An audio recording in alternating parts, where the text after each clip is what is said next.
The Radio Guys podcast powered by AA Best Bail Bonds at 210-225-2121. Oficinas throughout San Antonio open 24/7. Stress-free bail bonds at 210-225-2121. They call me the Radio Guy. I play Tejano music, it's my high. The Radio Guys podcast, bringing the Texas lifestyle to life. Nuestra música, nuestra cultura, nuestra tradición. Topics that affect and reflect who we are, whether you live in the Lone Star State, the 49 other states, or anywhere in the world. So welcome, everyone, to the only Tejano State of Mind podcast. And now, here are the Radio Guys, Jonny Ramirez and Mico Rodriguez. Yeah. Well, here we are. Yeah, back in the saddle again. Live and in stereophonic color y más feo que la chingada. I am El Jonny Ramirez. Hey, I resemble that remark. No. I appreciate you tuning in esta noche after, about 3 weeks of trying to look for a new home. We found a new home, and we'll talk about that here in a little bit. In the meantime, the gentleman to my right. Mico Rodriguez. All right. And, yes, it is, if you can believe it, season 2, episode 5. And it should have been like episode 8. I think it was 7, but it went to 9, but we're back down to 7, so... Yeah, we're working backwards, folks. Yes, but anyway, thank you so much for tuning in, the Radio Guys podcast. Brand new journey that Mico and I undertook here in September, and it's been a lot of fun. And I know there's a ton of podcasts out there, and hopefully we'll do something different that'll keep you tuned in every Monday night at 7 o'clock. And the only thing that's good right now is there's no Monday night football. That's right. Outside of that, yeah. So talk about something different, and maybe we can do it here.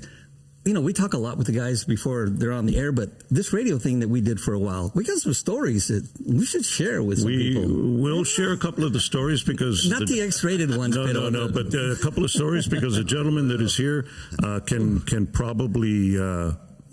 get a laugh out of the story because I know I did. A ton of podcasts out there, and we just want to keep la tradición, la cultura, la música going, and kind of a different environment from when I'm on the radio because I don't have to stop for a commercial or worry about playing another song. Estas, como dicen en mi barrio, pura pinche plática. So we're going to do that. Sale la verdad. Yes. We're going to do that for a minute. And just a quick reminder, if you're out there and you watch, and if you're in Walla Walla, Washington, or in Miami, and you've got something going on in 2025, an event, a church festival or whatever, and you want, a couple of mentions, send us all the information. Send the info to info@theradioguyspc.com. That's info@theradioguyspc.com. Follow us on Facebook. It's Radio Guys PC.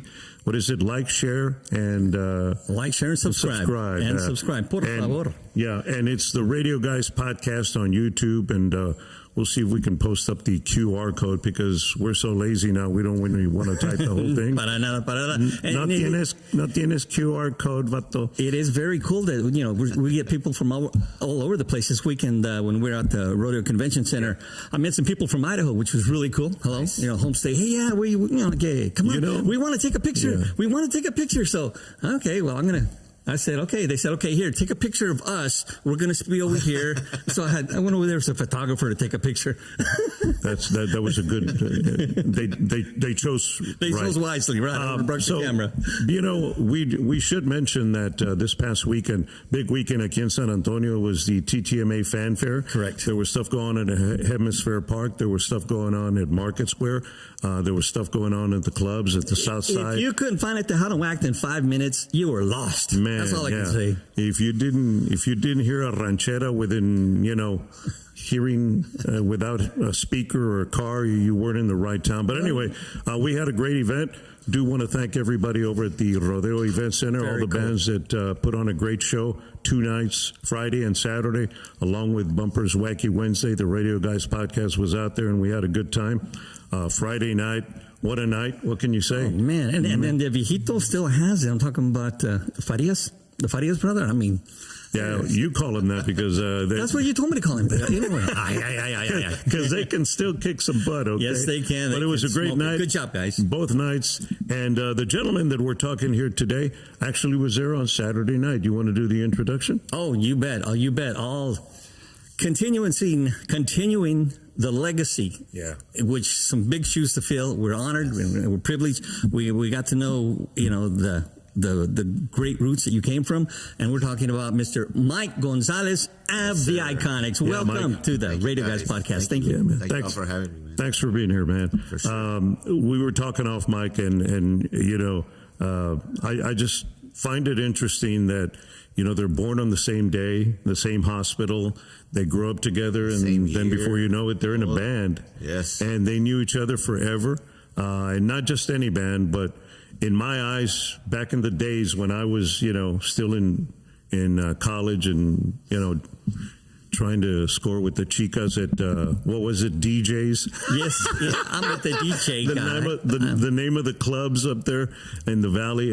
There was only two bands, really. I mean, there was a lot of bands, but only two bands that were en la etapa, ¿verdad? Right at the top, and that was obviously Grupo Mazz, the Bad Boys of Browntown, y La Mafia. Yes, sir. And it didn't matter what the Bad Boys did, everything they touched.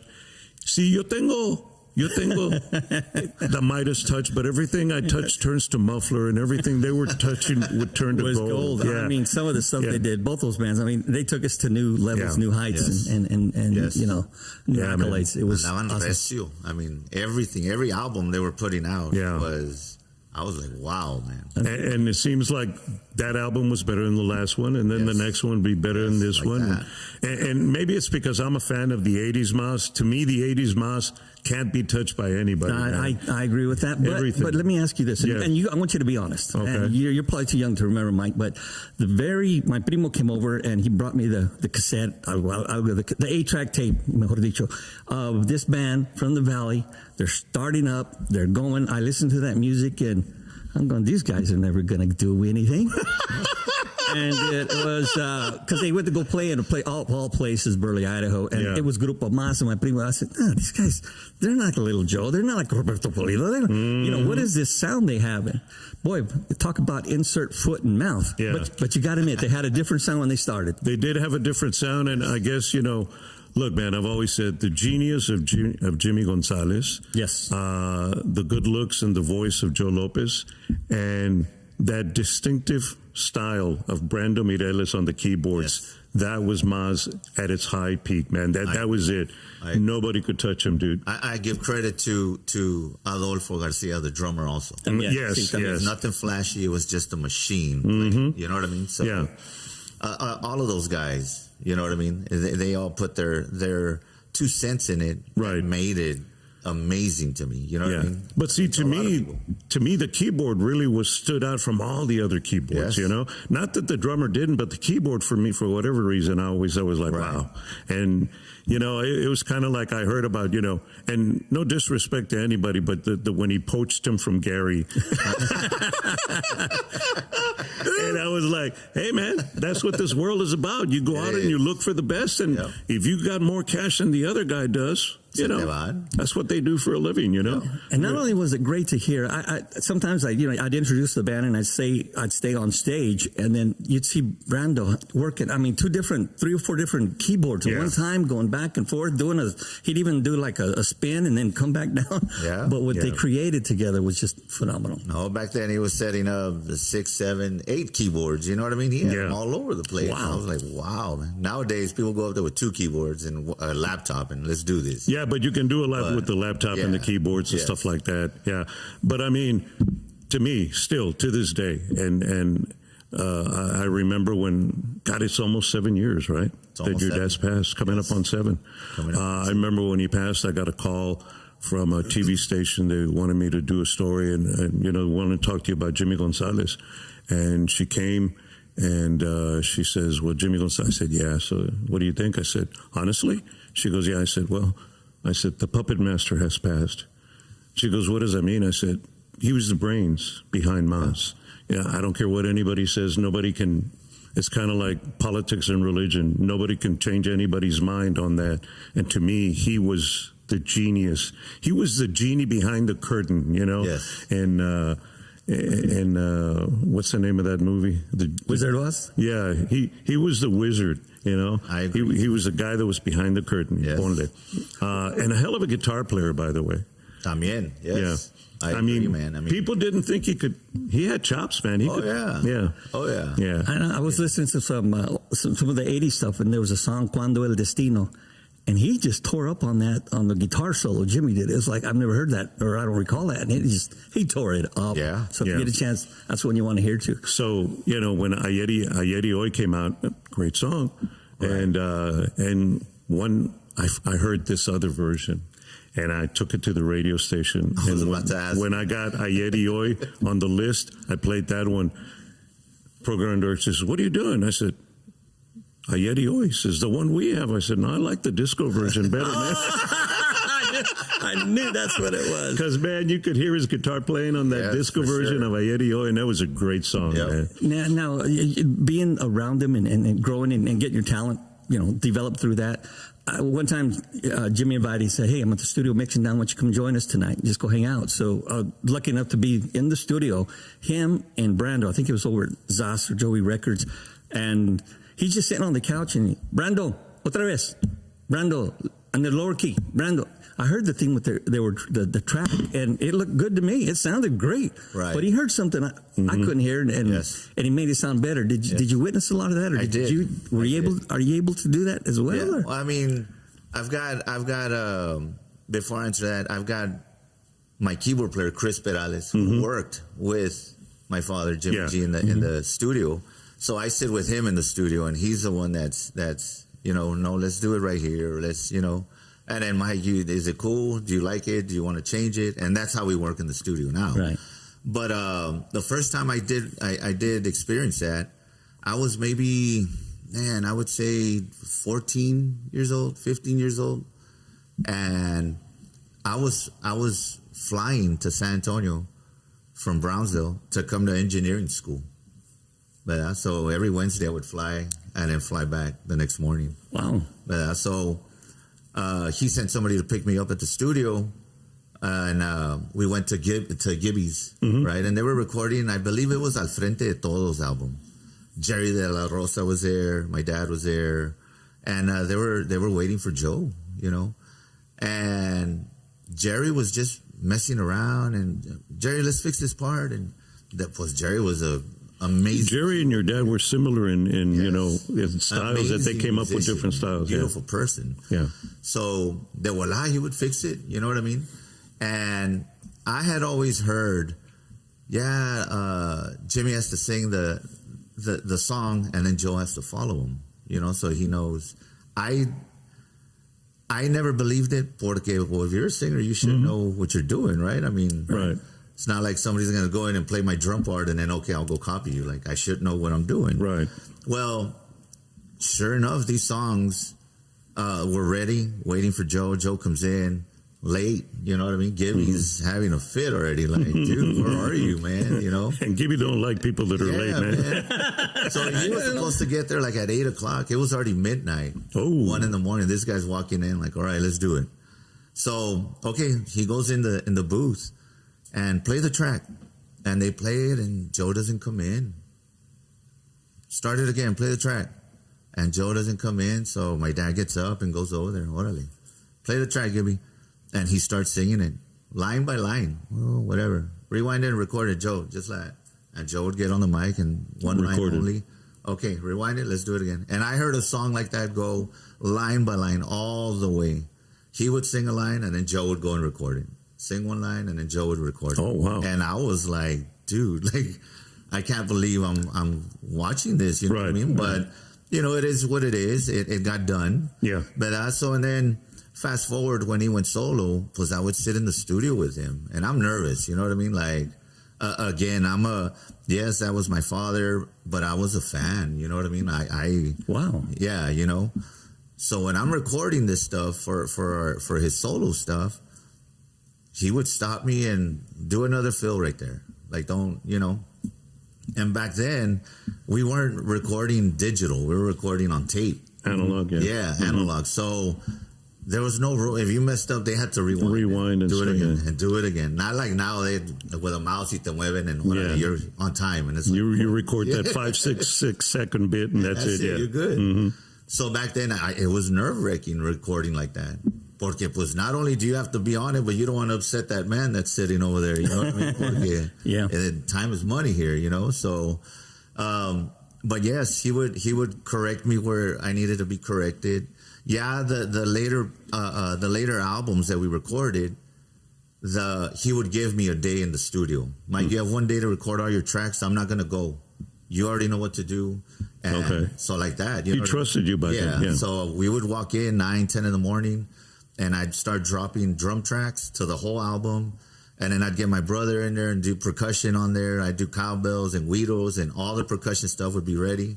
So the following day he'd come in, and the songs were, okay, now let's start stacking, parts on. And that's how it worked. So it was amazing, man. Yeah. I wish everybody was able to experience that. By the way, you said, when they split up, I won a bottle of tequila from one of my morning show partner at the time, because we're both Mazz fans.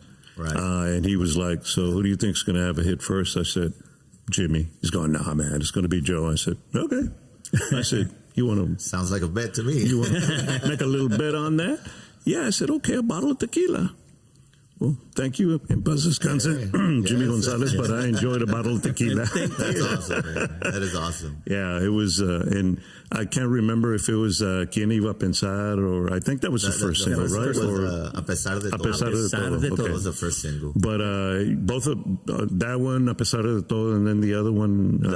The second one was Quien Iba a Pensar. Right. Uh-huh. So, but I mean, all those three songs were great songs. Yes. I was like, okay. And there was another one. I think we have it here. But nonetheless, I was like, all right. You know, Johnny, when after they split and we started recording, and to book gigs, they didn't want to pay him. They didn't want to. Their thing was, you don't have a front man. Mm-hmm. Like, how are we gonna? So believe it or not, we used to play at a place in Victoria called Roberto's. Mm-hmm.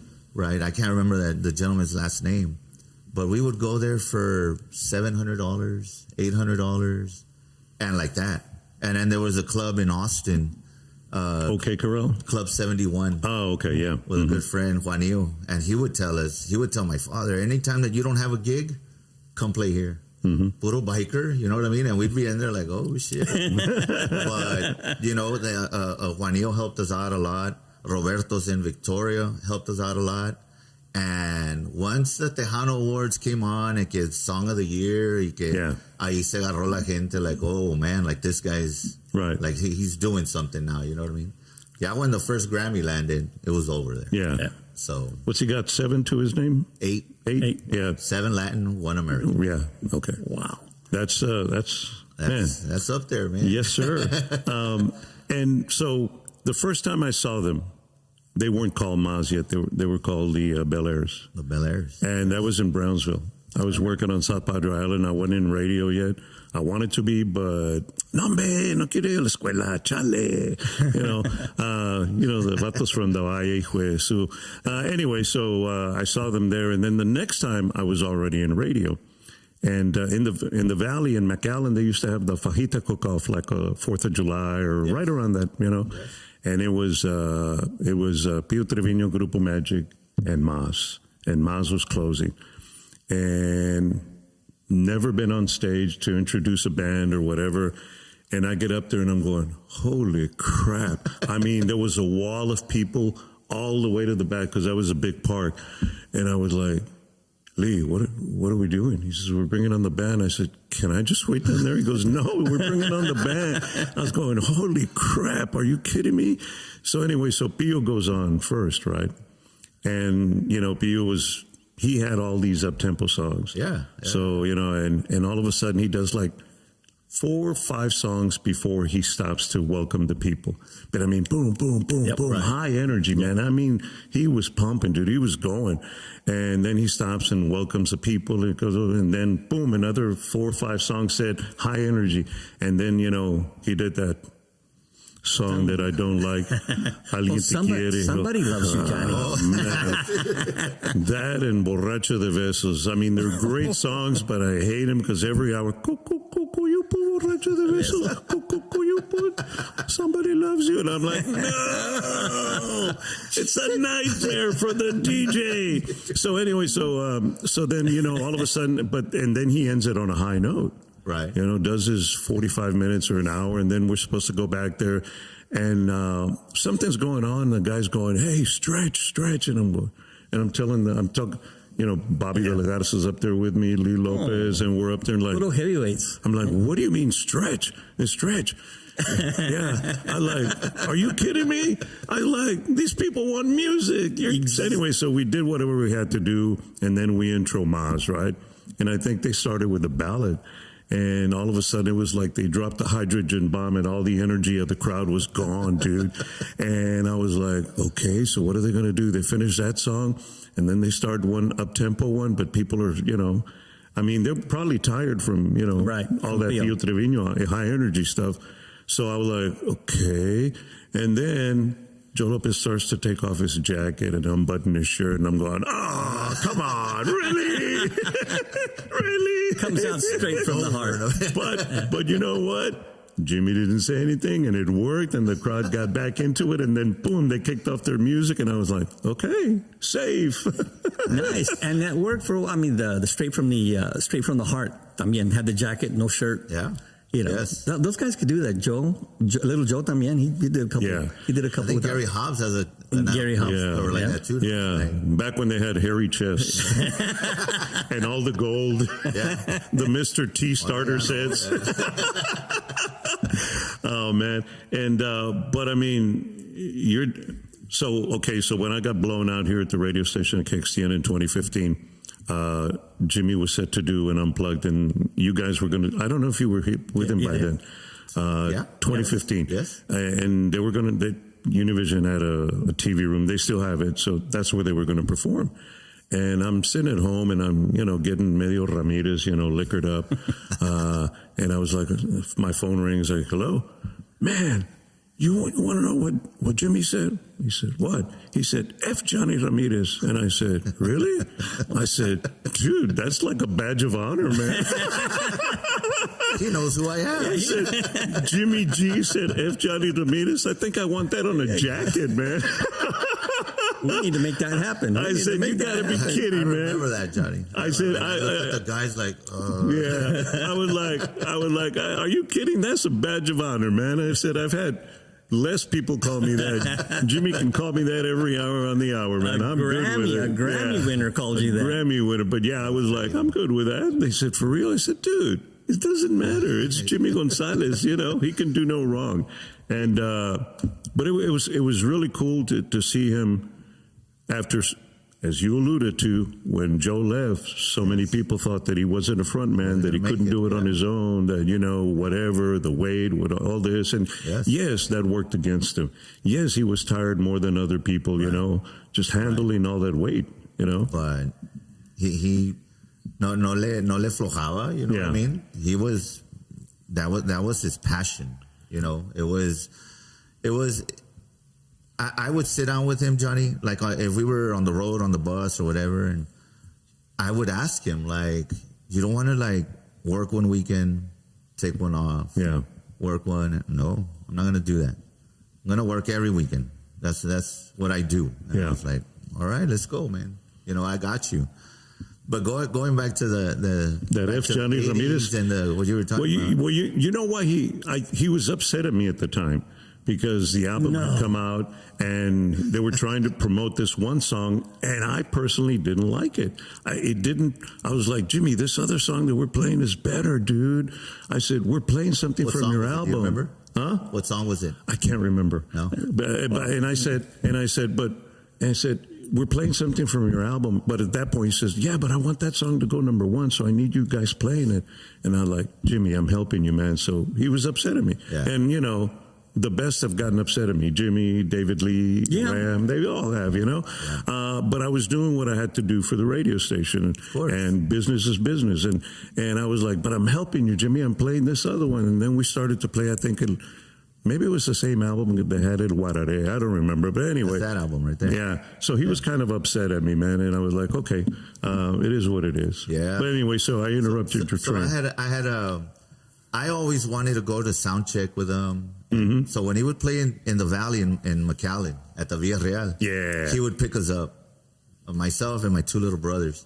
And we'd go to sound check, and I would like to see them setting up lights and drums and, you know what I mean? Everything would. And then we'd go back that night, and the Villarreal would be packed, Johnny. Yeah. Front to back. I mean. The line around the corner. And it's not like it had a cold AC, because they would just open up those doors, and that was it, man. Hot. Pero lleno lugar, right? Hasta el queque, como dicen en el barrio.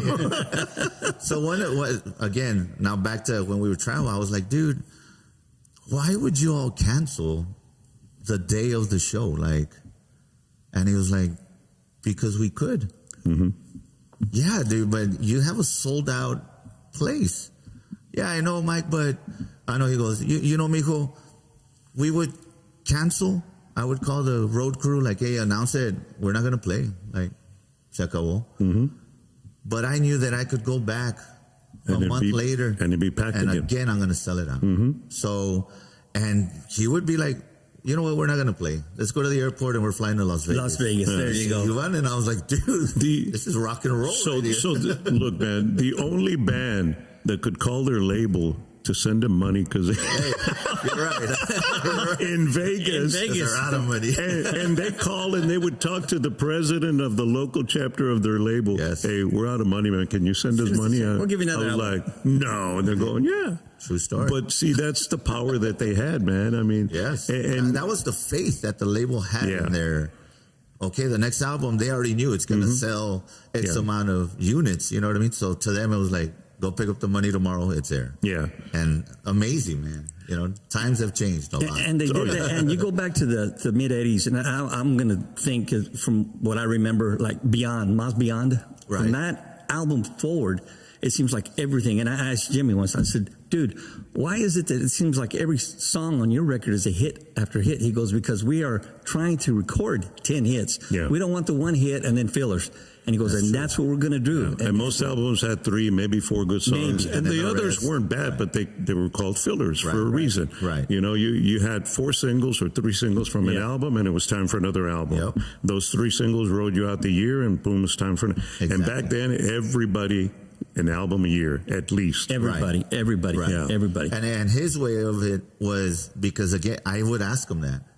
Like, dude, we're losing out on material because the label's only going to release 2-3 songs. Yeah. And we're putting 12, 14 songs on it that could all make radio. Yeah. But so his way of looking at it was like, when people played our CDs, Mike, I don't want them to skip a song. Yeah. I want them to play it from beginning to end without skipping. And that's the way they were, man. Yeah. That's the way it was, that's why they sold a lot of records and cassettes and everything. And it's true, because nowadays I can play an old Mazz album and I'll listen. There's not one song that I can be like, with this one. Like, and nowadays you listen to the albums or the CDs, and certain songs stand out. Like, I don't know, maybe 10, 12 years ago, I guess, I was listening to one of the CDs, and Detener el Tiempo came up. And I was like, that is such a cool record. I wonder why they never released it as a single. Exactly. You know? Exactly. And I was like, wow, that was such a great record, you know? But I think they were ahead of their time, or Jimmy was ahead of their time, because back then, it wasn't until the labels got involved that, you know, they would release one song. Right. And for the most part, most stations would say, okay, this is a hit, this is a hit. And then somehow it organically came together. So when I got into radio, the program director, who was the general manager, Manny Lopez, good guy, llegaba el album, he said, okay, the red dots, you play right now. The green dots, you can play whenever. Boom, boom. They dotted, and the Mazz albums had every song dotted, whether it was red, green, or yellow, or whatever. I'm not going to say our system. Mario Alberto Campos, you know, he did that for us at our station, and it was a star, 2-star. But most of those were ATM, a toda madre. Yeah. And that was the way we identified the dots and the greens. That is awesome, man. But for them to have that, man. Yeah. But it was a fun time to have started in radio in 1983, and Mazz was smoking, and I was telling Saturday when you guys were playing and you did the 80s, that stuff just, I was telling Bumper, I said, dude, there was 2 guys I went back to the Valley, and I, because nobody was going to give me a shot as a morning guy, so I went back to the Valley to start as a morning guy. Right. And I got a gig as a morning guy.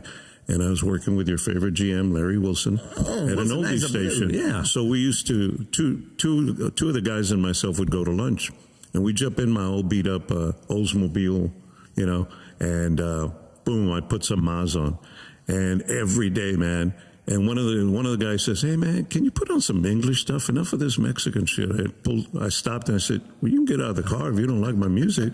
He's like, "Well, no, man, that's all you ever play." I said, "Because this is the best stuff ever made, man. You don't get it." Or you could have said, "I got you covered. They're gonna put on 'We Got the Beat.' They can play 'We Got the Beat.' Are you lonesome tonight? I got some English for you. Yeah, hold up, we got that for you." But he was one of those dudes that wanted top 40. I said, "Well, go work at a top 40 radio station, knucklehead." He says, "But you're working an oldie station." Exactly. And I just did 4 hours of oldies. You think I want to hear oldies? Good, right? So anyway, one of those guys, a good friend of mine, compadre, actually decided to get into Tejano radio, and he worked at KXCN with us, Jojo Luna. Jojo, okay, yeah. He was with me at Y108, and he was like, "Dude," he says, "that's some good stuff." Finally, it grew on him. I said, "That's right, brother. It is." I told you. Yeah, I told you. But we were going to Pan Am, and a good friend of mine and stuff, "Hey, man, you want to drive?" It was Friday, and we weren't working. "Hey, let's drop down to the island. Orale." And we look. I said, "I think it's a 2 6-pack ride." and we get our Mazz music. Y vamos, drink a 6-pack on the way up there, hang out for a little bit, drink another 6-pack on the way home. Y puro Mazz. It was fun times. It were really fun times. And I remember. You remember AC Cruz, right? Yes. He was in Houston at one station, and I was at another station, and he'd go, "Orale," and he'd play like 10 Mazz songs in a row, and I said, "Orale, vato, I got you." I'd play like 12 Mazz songs in a row at night. I mean, we had liberty back then to do that crap, and we would just jam out 10 or 12 Mazz songs in a row. You never heard anything like that, nonstop. So I was, your brother said, "Hey man, we used to hear stuff about you, how you sucked and KXTN sucked," and I was like, he says, "But I liked it because you played a lot of Mazz." I said, "Every 30 minutes." Yes. Every 30 minutes, brother. I said, "We have a 30-minute, time of dividing of separation." That's the word. A 30-minute separation. Ponle. In the Valley, don't they have like a Mazz hour? They do. And at Mando San Roman and Friday, I believe. Mando San Roman. Yeah, he does that. Saludo para Mando San Roman. You can't beat that. Yeah. You're not gonna miss. You're not gonna miss. Saludo para Rock and Roll James. He's another Mazz freak, man. Yes. We used to. I think we went saw a couple of shows early on when we were both working at the same station. I was doing country. I know, and he was doing Tejano. But it was good times. But yeah, man, so many good times with Sure. and then those guys decide that they want to leave Mazz and have their own band, Do Fours. It didn't matter, man. Jimmy just got somebody to fill in. Boom. They came back bigger and better than ever. They came back better. Good luck with that. You're right, though, man. You're right. Pero, I mean, that's the thing that you can have a hit song. Those guys decide that they want to leave Mazz and have what I mean? And your dad would put in the work, and man. He put the work in. Yeah. Nowadays you have guys that, "No, I'm going to leave the band. I'm going to start my own." And okay, well, good luck, man. Échale ganas. You know what I mean? That's all you can. It's easy to say, but it's hard to put in the work. Very hard. And I mean, not just from 8 to 5. I mean, dude, your dad would use some things that I was like, okay, I heard that on another record from somebody else, but he took that little piece and he made it his own. He made it part of that song. And it was like he was always on. I mean, he would hear something. Oh, I can hear this. I can hear this in a cumbia. I can hear, add some more keyboards. It's just like he could get a song or a tune or something and just, I mean, he already had it produced in his head. He did. Unbelievable. He did. He would carry around a little radio. A little boombox. Yeah. And melodies would come and he'd record them and sing them and whatever. And then if he'd hear a song, he'd record it and whatever. And then once we'd get home after the weekend, he'd start working, you know what I mean, on his own. Mm-hmm. So once he had, 5, 6 songs, all right, I want to have a rehearsal. And we'd set up in his living room, right? All day we'd rehearse. We're going to rehearse stuff for our live show. and then we're going to rehearse studio material. And the crazy thing here was that with that same little boombox, he would punch us in. You know what I mean? He'd press record and play and pause. Okay, come in playing the song, right? And we'd come in and fix whatever had to get fixed, and he'd pause it like if it was right on the... So we would go back and listen to it, and you couldn't even hear where it was. Where he paused it and unpaused it, yeah. I was like, how are you doing this, dude? Like, I've seen that. And he would just play it and stop it where he wanted it, and I would like come in playing and unpause, and I was like, wow, man. Wow. I was impressed with that. But when he was doing all this work, and maybe I'm just a conspiracy kind of guy here, but it seems like when they did do a song, it came out, somebody else recorded, let's say, like Toco Madera. Roberto Pulido, they come out with Toco Madera, and they just blow it up. So some little lady comes out with Demasiada Herida, and then they come out with Demasiado Herido, and it just smokes all that up. So my favorite story that goes along with that is Romance had just come out with the album, and they had La Diferencia. Yes. Oh, and yeah. it was just starting. It was just starting to build, and all of a sudden, La Diferencia by Mazz, and just took the oxygen out of Romance's La Diferencia. And Joe and Jimmy took over. I was like, okay, well, there you go. I think I was talking to Ram. As far as I remember, Ram's coming out.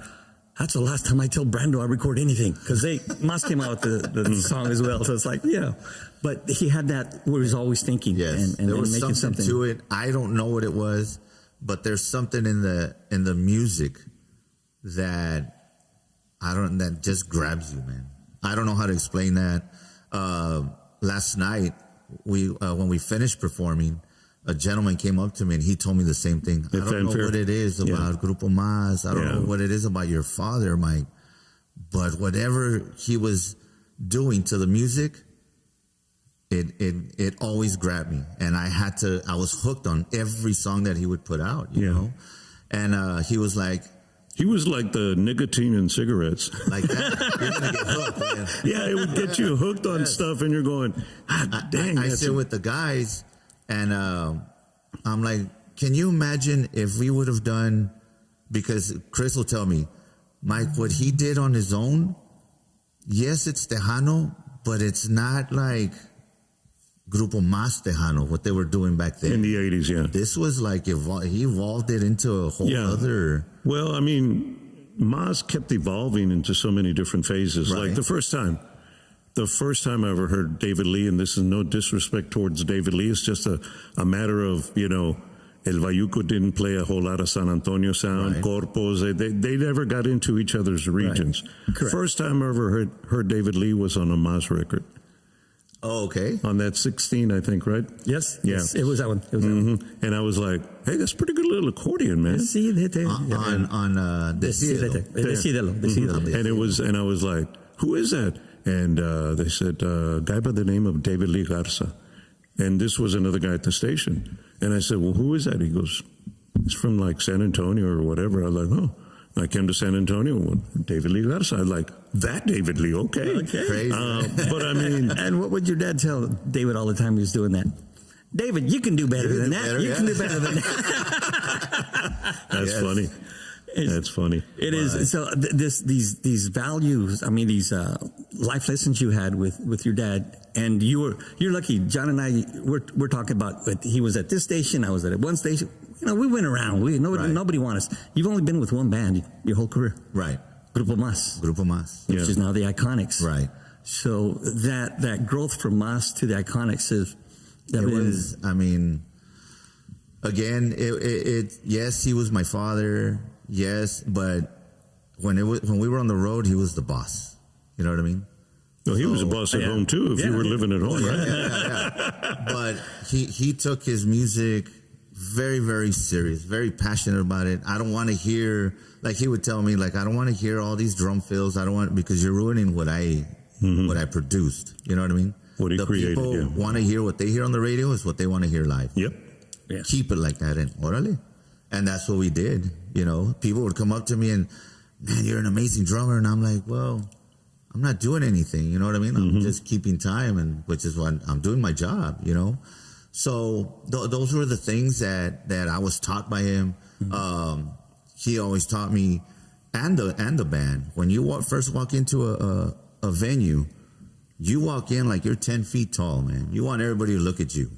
You know what I mean? Like they just walked in. You don't have to go up to these people. Just walk in. They're gonna know you're in the building. Get on stage. They're gonna go watch your show.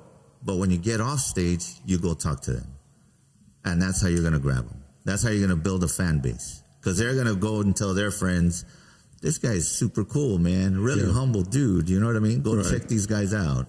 Right. And those were the little things that he would.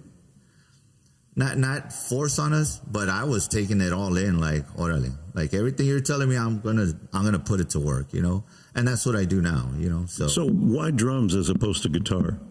Because I mean, they say the fruit doesn't fall far from the tree, but you know, drums are like way the hell out there. The guitar is right here.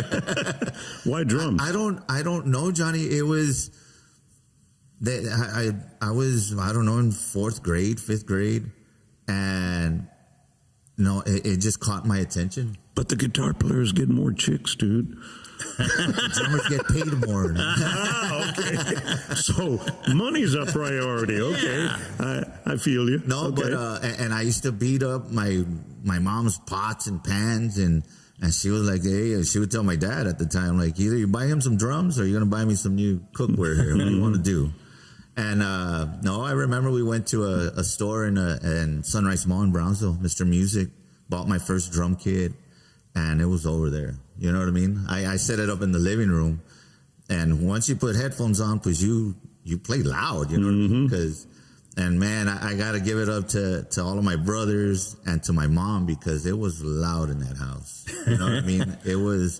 I was playing Aerosmith, AC/DC, Iconizz. You know what I mean? Like stuff like that. So, and then I ended up joining a punk rock band in high school. But so at that time, we would rehearse in our garage. But I had a full PA in the garage, you know, lows and todo el pedo. And people would show up to the house just to hear you, see you practice, just to watch us rehearse. So we would close the garage. People are smoking in there. It's super loud. You know what I mean? Because we're going. We would always stop, and then you could just hear the garage and bam, bam, bam, bam. Brownsville Police Department.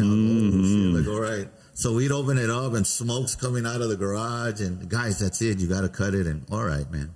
And the following weekend, again, it was a party at my house every weekend. Man, crazy. I wouldn't drink or I wouldn't anything. You know, I was young, you know, but I just loved playing music, you know. And at that time, I was going as fast as I could. So I loved it, man. And then, plus after that, that's around the time when the band broke up. And then I remember getting the call from my father. And he was like, "Can we cuss here or no?" No, right? Yeah. So I get this phone call. Mico, what are you doing? And nothing, man. Just here. Just finished having rehearsal. And okay. All right. So I already knew that there was already, you know, discrepancies going on and whatnot. He was like, "Okay, so are you done fucking around?" and I stayed kind of like, "What do you mean, dude? Yeah. Are you done? Are you done with that?" "Yeah." "Why? What's up?" "Okay, let's make some music and let's make some money. You ready?" And I was like, "I'm ready, dude. Let's go." And right there, I was like, "All right, guys, I'm done here. I gotta go." Next. And that was the beginning, man. And I'll never forget that phone call, man. Are you done fucking around? Yeah, like that. I was like, what'd I do? Yeah, that's Jimmy. I'm done, Dad. But Jimmy, he liked his rock and roll too. Did you go see Guns N' Roses? And Guns N' Roses, Led Zeppelin. Yeah. I mean, all Kiss, all of that stuff, man. So then, but there's five of you brothers. He had, you know, why wasn't there the Gonzalez 5? There's Jackson 5. We could have had the Gonzalez 5. You're right. Surely there could have been one singer in there. A guitar player? No? At least as of right now, not to your knowledge. Yeah. Not to your knowledge. Okay. Maybe somebody has that gift and just hasn't. They haven't come out. Okay. You know, I mean, I don't know. But none of my other brothers. I mean, yeah, my younger brother played congas, but I don't want to say that was forced on him, but it was like forced on him. So, okay. So you don't sing at all? I don't. Yeah. You're not like a Karen Carpenter or a Don Henley, huh? A drummer that can sing. I wish, man. Okay. I wish. Yeah. But no. I mean, I sing when we're playing live, but I'm singing to myself. But because I love music, you know what I mean. Right. So, but other than that, nada. I'm waiting. So, and it's hard, you know, and it's kind of like you know, the David Lees of the world, you know, and now you in the position you're in, it's your band, but you have to go out and find a singer. Right. Right. And the cat that was with you on Saturday night, what's his name? Isaac. And he'd been with you before, right? He was with us before. Yeah. Isaac Vidauti. Él es hijo of the bass player de Roberto Pulido. Okay. So he comes from that line also. He's got a good set of pipes, man. He does. Yeah. He does. Good people, man. I mean, off stage, he's a beautiful person, man, and on stage as well. We just had a little difference, and plus he went his own way, and you know, it was no hard feelings. You know what I mean? We still text, and and then I had this other kid, and plus, you know, it tends to get to people's heads. Yeah. You know, and again, I was taught by the man, don't put up with anybody's shit. Yeah. You know what I mean? Like, it's if you're the one running the show, you run the show. Don't let nobody tell you how to run the show. Don't let nobody tell you, like, no. It's like, there's a door, don't let it slap you in the ass on the way out, yeah. Yeah. So, you know, when that happened, I called Isaac. Isaac, you busy, man? He's like, no, what do you need, Mike? Can you come back and do some shows? And of course, tell me where are we meeting, what time or what, and just like that, man. So he's back full time? Yeah. All right. So now I know you've done one album, 2 albums on your own. I've done 1. Okay. I'm working on my 2nd. Okay. No más que that's hard stuff to do porque. And are you still recording over at AJ's studio? AJ's, okay. Yes, in San Marcos. Yeah. ¿Cómo se llama? Redwood? Redwood, I think it's Redwood in San Marcos, yeah. Pero, I mean, he's an artist as well. Yeah. So he works on the weekends, you know what I mean? His engineer is Anthony, that's the engineer for Signal, so they're working on the weekends. Yeah. And everybody was working this weekend, man. Yeah. Everybody. So it's hard to get us into the studio because my guys have jobs. I can't have them call in sick because we're going to go record. I can't do that. Yeah. So it's hard for us to meet up at, okay, let's not book this weekend. Everybody, you know what I mean? And let's work, or how do we do this? You know, Right. Luckily now with the whole digital, plus I just got to go there and record drums and then start sending tracks to Corpus and send tracks to, you know what I mean? Wherever. Yeah, and record it over there, send it right back, and which is amazing, you know what I mean? Pero one thing I do want to ask you, so you started with Jimmy G and Mazz, right? Great success. You know, then unfortunately you lose your dad, and now you're faced with another career. Is it a career where, what are you going to take with you? You're going to take Mazz, or are you going to take their nuances, or are you going to try to create a different sound, or you know, what kind of sound are you looking for, or have you found? You know, and I've sat with Chris again, and I'm like, look, Chris, yes, we need to find our own style of music, but it has to have a Jimmy G flavor.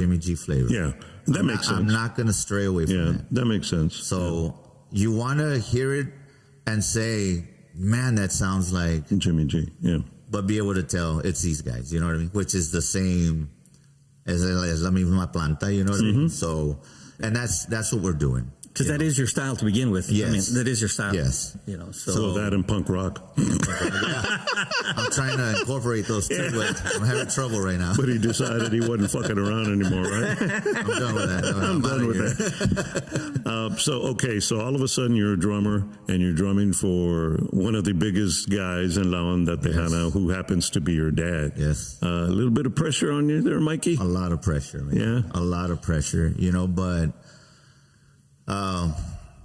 it was a thing that I would sit there and I could see him sitting there, and to me it was a dream come true. Yeah, you know, porque again, going back to going to sound check at 13 years old, 12 years old, I would tell him like, hey, let me play. I can't do that, mijo. Like, your uncle's on the drums. Like, what do you? Yeah. Okay, well, whenever he's done, let me know, man. Like, let me play a song. And no quería, no me dejaba. Okay, all right. So when I got that call, I was like, hell yeah, I'm ready. Let's go. I'm in. So yeah, you know, so I did 20 years with them. And the pressure didn't scare you. It's nerve wracking. You know what I mean? Yeah. It was, and my father would always tell me, once you're going to get ready for a show and you're not nervous, you've lost it. Yeah, it's time for you to quit. You've lost it. I've seen that one time. You and I were together. The two sons were playing, and they were looking at each other, going, "No, that's not the right chord." Yeah. They were playing behind Esteban Jordan. Yeah, no pressure. No pressure. So I've only seen that one time. So I can just imagine. And you know, I would call him right before we would leave the hotel, and what are you doing, dude? And nothing. I'm here. I'm getting ready. And are you nervous? I am nervous. Okay, me too. I'll see you on stage. He was like, "Okay, Mico, I'll see you there." And cool. You know, it was just those phone calls that till this day I miss. You know what I mean? Or Mico, there's boxing on Showtime. Check it out. This guy's gonna whip this dude's ass, and you know, stuff like that. Wrestling's about to start, or you know, but I don't. You know, I do miss those phone calls. The thing that was really, really strange to me was that the day that he passed, my phone reset it on its own, and it deleted his text messages that were for years. Wow. You know what I mean? I lost that, and I lost all his voicemails. So why that happened, I don't know. You know what I mean? I don't have none of that. I have a friend of ours, T-Bone from Dallas, and he sent me a voicemail when he called him, you know what I mean? But he's like, here, man, so you can have them on your phone. And I was like, all right, thank you, man. But for some reason that it happened, and I don't know, I wasn't able to get it back. I went to the phone company, and I don't know, sir, it's not there. And I was like, wow, man. I have something for you. I have something for you. You know, we talked. You know, Jimmy would walk in and say, "Hey, yeah, you walk tall." He was very competitive, and he was very passionate, and he always wanted to, you know, be on top of his game and be competitive against everybody else. Right. Okay. Way back before Facebook or YouTube or anything like that, somebody had a beef. You just went to the radio or you went to the newspapers. Well, he had a beef with somebody, and he called me at the radio station. And get ready, Robert. And so he was like calling him out. Is like, you're gonna talk about us, and you know. So he was ready to get down, and he's one of the bad boys. So what it is, I'll set it up. There were rumors that fly, and he felt, or Jimmy claimed that there was one band in Houston that was saying things about Joe and a serious illness. Didn't name the band. But Jimmy was there to defend himself and defend, Grupo Mazz. Right. And you're right. He had that competitiveness. Yeah. As they say, no tenía pelos en la lengua. No, he didn't. Yeah. If you can get number 5, and this is what his response to that band. Number 5. See if we can get that.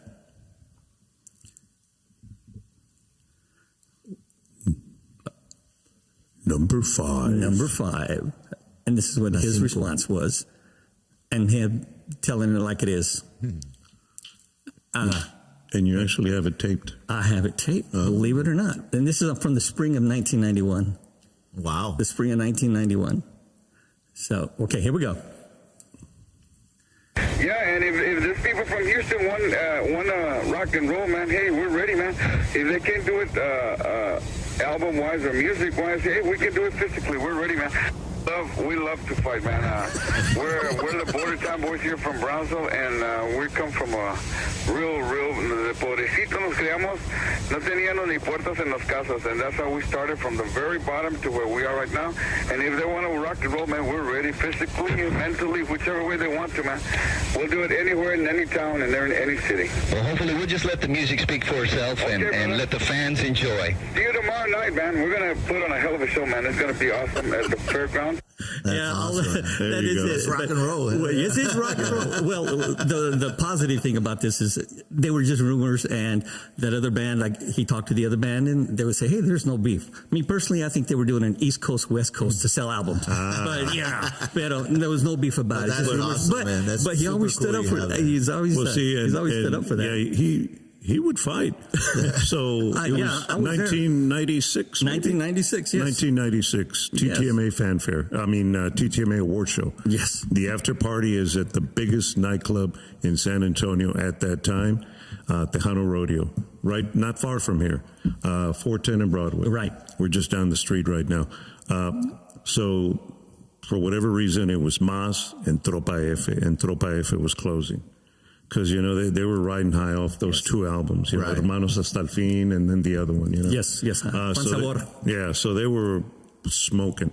And, there's bands that go up and down, and there's bands that are consistently high. So Mazz is consistently high, and Tropa was consistent with those 2-3 albums, right? Yeah, they were. Anyway, back to the story. So, Mazz does her set, and at that time, the club would say, hey, man, as soon as the band is done, you grab the mic and say, hey, get everybody riled up, go get a drink, go to the bathroom, go make out and come back because, Tropa F is going to come up. Anyway, so we did that, and I would just get up there and do my stuff and get the hell down.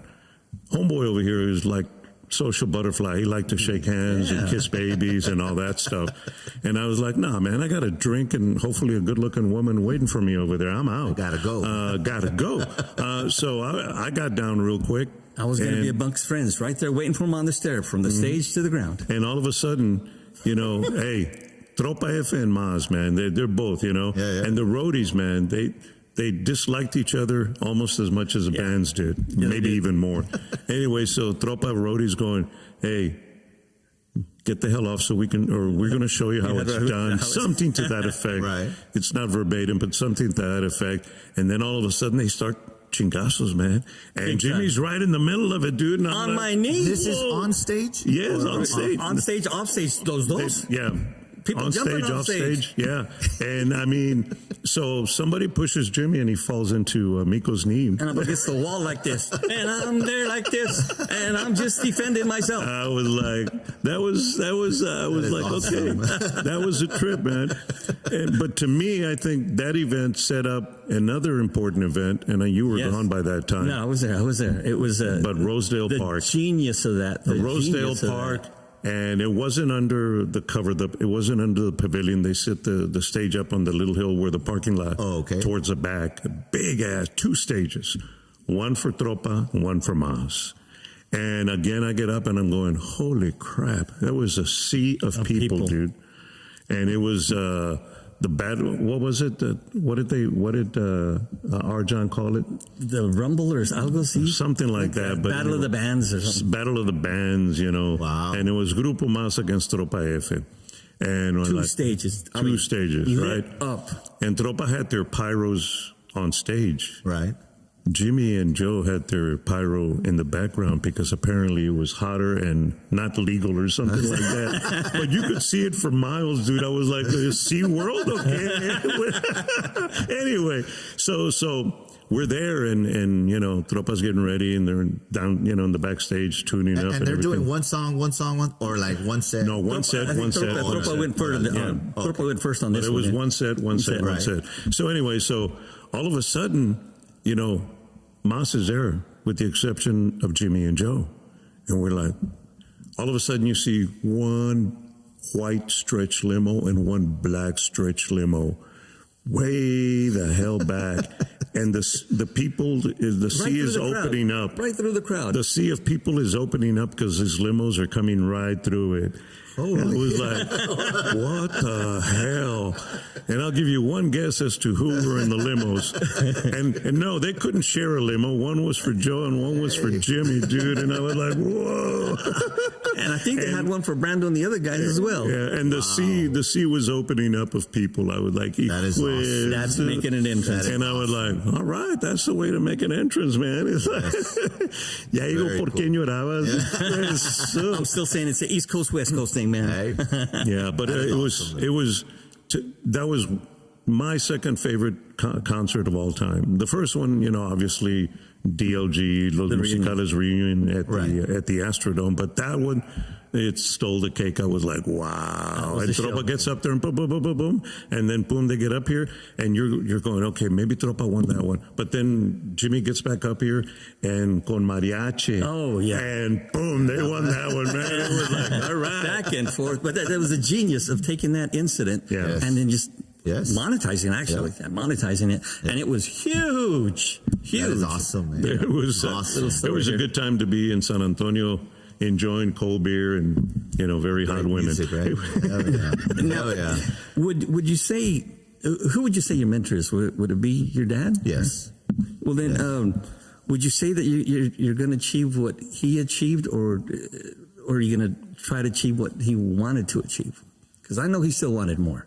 Yeah, he still wanted more, but I want to achieve, I want to see what I can do. You know what I mean? Mm-hmm. Yeah. But again, it falls in the same category, because what I do is because of this man. You know what I mean? So I credit him for everything. Yes, I would love to. I mean, yeah, we won a Best Tejano group for the TTMA, and that was it was an experience, you know what I mean? Because I never thought I'd be up there without Jimmy. a man standing next to me, you know what I mean? So yes, I do want to achieve a lot more, but it's not easy. It's not an easy game, times have changed so much. Back then you had record labels that would do the legwork for you for awards and now it's you. Now it's you. Yeah. You do it yourself. You went from being a drummer to being the man behind everything. Yes. And if you want to peddle a record, you have to go out and peddle this record. You have to make sure it's on all the platforms. It's you. Exactly. So now you know how hard your dad was working. Exactly, and I always have, I told this story last night. I was like, man, I always have this one day where I've had enough. I can't do this, man. Yeah. And then I stop and I'm like, shit, my dad did it for 40 plus years. Mm-hmm. And he had a boatload of those days, but he would just blow them off and keep pushing. And that's what I do now. Yeah. I'll turn off my phone, turn up some music and have a beer, barbecue, and just forget about the day. We'll start again tomorrow. And that's how I do it. My girl's always like, Mike, your phone is always ringing. Like, when do you put your phone down? I was like, I can't, because those are gigs that I need to take. You know what I mean?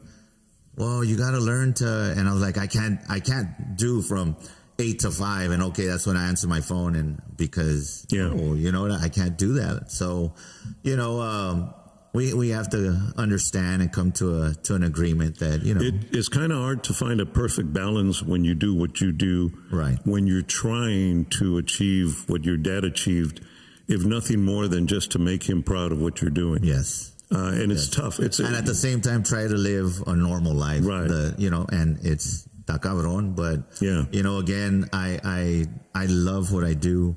I love the reason why I do it. So giving up isn't an option. Yeah.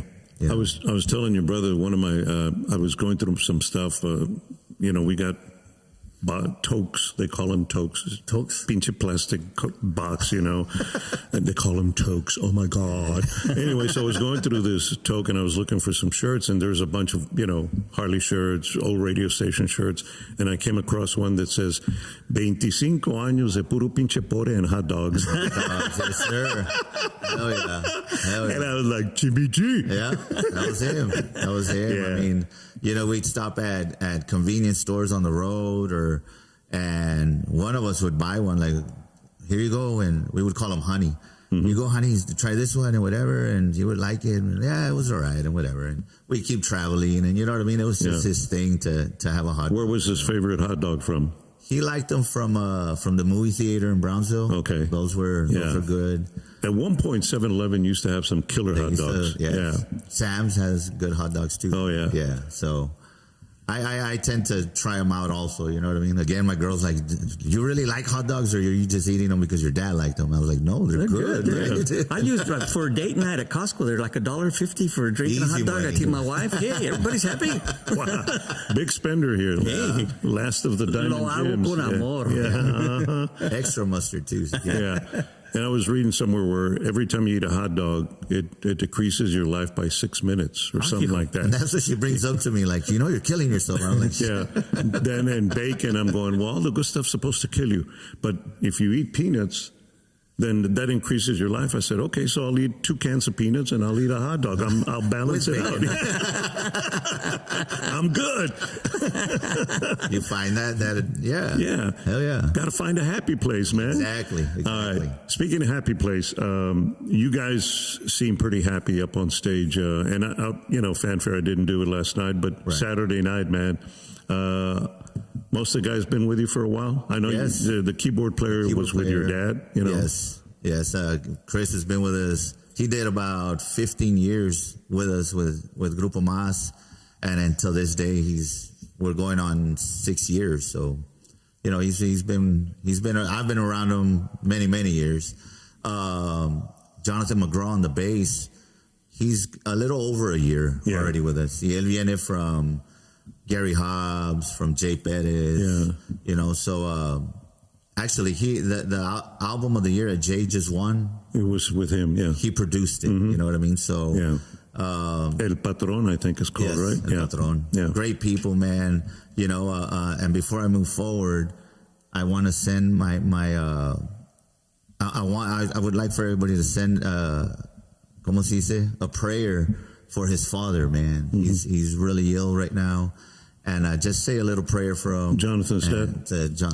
McGraw's dad. So say a prayer for Jonathan McGraw's dad. He's ill. Yes. Does he live here in Texas? He's up in Michigan. Michigan. Yeah, we just flew back from Michigan because they were having a benefit for him. Yo le dije a McGraw, you know what? Count us in, man. Yeah. I'll go out there and, we can't pay you. I'm not asking to get paid. I want to go play for your father.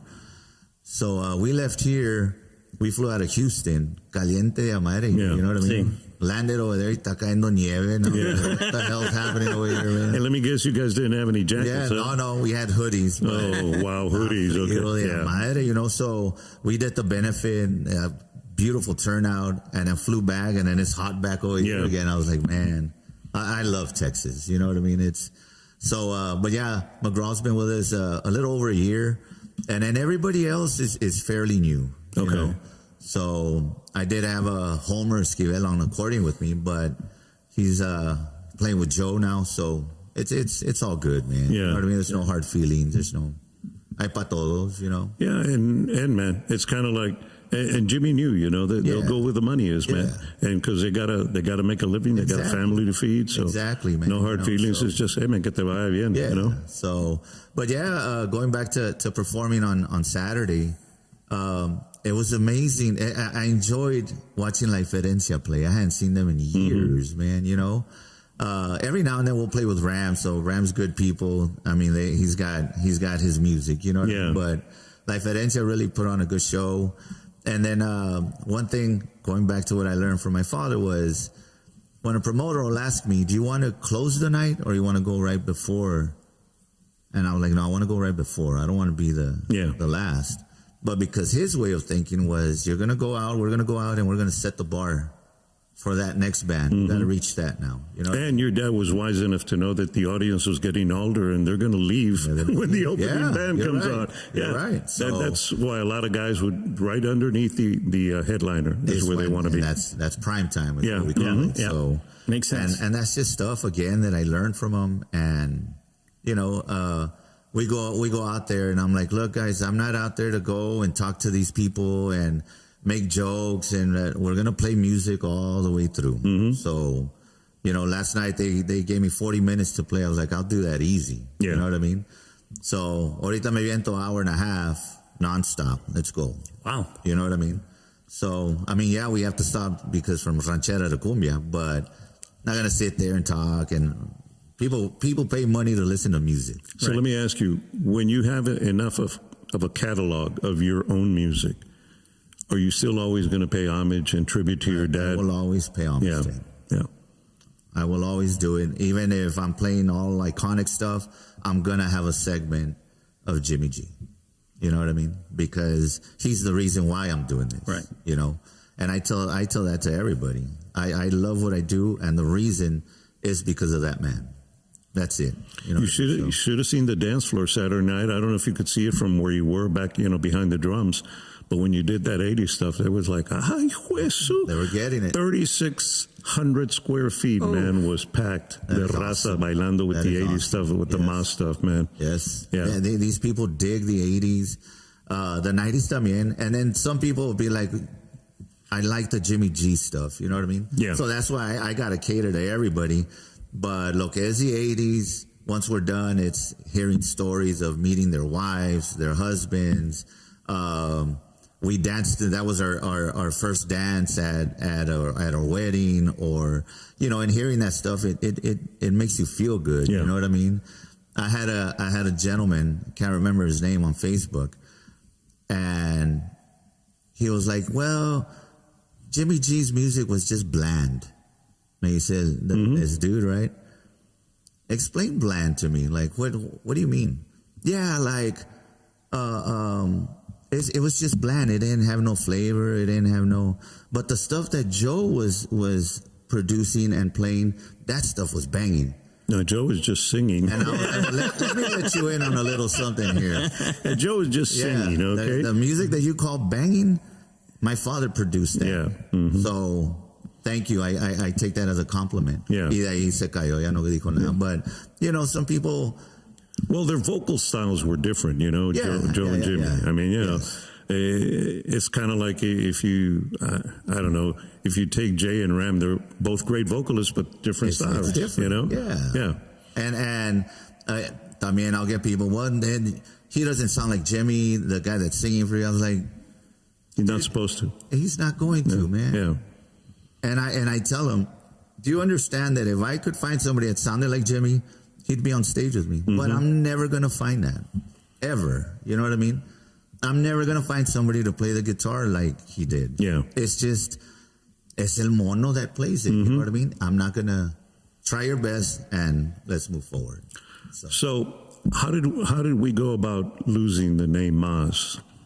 So the name, losing that, somebody didn't keep paying for the copyright. Right. Mm-hmm. And at that time, there was, close to the ending of his career, se enfermaba. Yeah. You know what I mean? And he would land in the hospital and, so that's throughout this whole time. So that wasn't a priority. His priority was to get better and get back on the road. Yeah, of course. Because when the doctor tells you, you're not getting out of here until you get better. Because you put everything aside and I need to get better. You know what I mean? So, and that's what was happening, and, a lot of people are like, you all should have the name because you all sound a lot closer to what it sounded like. Mm-hmm. Yes. But some other people are like, Joe's the original guy and he should have it. And y sea lo que sea, we're under the Iconiczz. We're gonna play it. If you think that we sound more like Grupo Mazz than the other one does, but so be it. You know what I mean? At least you know who you want to go see. If you know what I mean. So if you guys are playing two different places on the same night, same hour, you pick who you want to go see. Why different places? Let's do a show. You know what I mean? And I have no problem doing Jimmy G stuff, and I mean I think that would be great for the fans. Mm-hmm. You know what I mean? But, if it happens, it happens. And if it doesn't, pues, no hay pedo. Yeah. And you're enjoying yourself and having fun along the way. I love it. Along the way. Yeah. And having some more hot dogs. Hey, every day. So of everything that you learned from your dad, what would you say is the most important thing that you took away from being with him all those years? Respect. Respect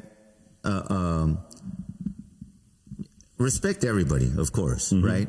But you got to respect yourself to begin with, and then the people that you work with, you respect them. You don't disrespect them. You don't cuss them out because he didn't pay you completely or he didn't. His thing was your word has to have value, right? Don't say, this guy's a good guy, and then you're going to turn around and, man, the hell with that guy. You know what I mean? Don't do that. Yeah. To him, if you don't like him, tell him you don't like him, and tell everybody else you don't like him. But that's your word. You know what I mean? Right. So it was respect is the main thing that I took from him. If you could go back to when you were starting, knowing what you know now, what would you tell the young Mike to stay away from, and what would you tell him to focus on? Stay away from the partying. Okay. Stay away from that and invest. You know what I mean? Mm-hmm. I was taught, well, not that I was taught, but I saw what my dad did in the 80s and the 90s, and the money, and it was like a lot of money. A lot. Yeah. And his way of thinking was, we're going to leave this earth one day and we don't take anything with us. Nope. So we're going to live the best life that we can. And if I know your daddy was like, you like money? You work for your money because I work for mine. Exactly like that. You know what I mean? Yeah. And it was, we didn't see him, you know, as often as other people see their fathers or you know, but he took care of us, you know. So we were raised by our mother, but our father would take care of us as well. You know what I'm saying? So, and she was tough on us, you know what I mean? And he would tell us, if it wasn't for your mother, some of y'all would be in jail, or, you know what I mean? But she was strict. She kept us, so you're going to law school, you're going to, you know what I mean, graduate, you're going to do this. You know? Invest. If I was back then, if I knew now, back then, when he was doing the 80s, and I would have told him the same thing. He wouldn't have listened to you. And you're probably right. I mean, look, man, there's in every genre, they all go there. There's a band that reaches its highest point, and it's all sex, drugs, and rock and roll. Let's go, time to rock and roll, right? Right? Am I right? You're right. I mean, Tejano bands. There's been so many of them. I mean, Johnny, I ran into a stack of contracts in his garage one time, and these contracts were for $30,000, $40,000. Quinceañeras for $25,000, and I was like, and this is back in the day. That's like 30 years ago. Yeah, you know what I mean? And all of them. I'm going through contracts, and I was like, what the hell? Like, yeah.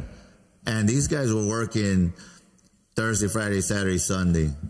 Come the holidays, they're working every day of the week. You know what I mean? And sometimes twice on Sunday, right? A tardeada and then a night gig or whatever. I remember seeing them in Houston opening up at a concert on New Year's Eve, and then they fly to Harlingen and go finish over there. Yeah. Crazy. You know what I mean? So you add up, 20 plus years of making. Like you say, it's rock and roll time. You know Sex, drugs, and rock and roll, baby. That's what you're thinking is investment, right? Yeah.